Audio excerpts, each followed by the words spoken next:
شروع اللہ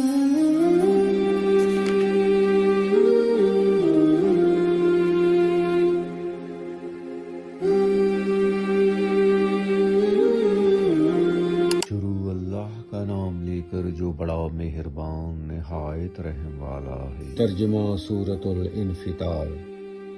جب آسمان پھٹ جائے گا اور جب تارے جلنا شروع ہو جائیں گے اور جب سمندر ابل پڑیں گے اور جب قبریں اکھیڑ دی جائیں گی، تب ہر شخص معلوم کر لے گا کہ اس نے آگے کیا بھیجا تھا اور پیچھے کیا چھوڑا۔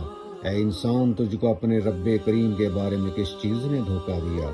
وہی تو ہے جس نے تجھے بنایا، پھر تیرے اعضاء کو درست کیا اور تیری قامت کو معتدل رکھا، جس صورت میں چاہا تجھے جوڑ دیا۔ مگر افسوس تم لوگ جزا کو جھٹلاتے ہو، حالانکہ تم پر نگہبان مقرر ہیں، یعنی معزز کاتبین۔ جو کچھ تم کرتے ہو وہ اسے جانتے ہیں۔ بے شک نیکوکار نعمتوں کی بہشت میں ہوں گے اور بد کردار دوزخ میں، یعنی جزا کے دن اس میں داخل ہوں گے اور اس سے چھپ نہیں سکیں گے۔ اور تمہیں کیا معلوم ہے کہ جزا کا دن کیسا ہے؟ پھر تمہیں کیا معلوم کہ جزا کا دن کیسا ہے؟ جس روز کوئی کسی کے کچھ کام نہ آ سکے گا اور حکم اس روز اللہ ہی کا ہوگا۔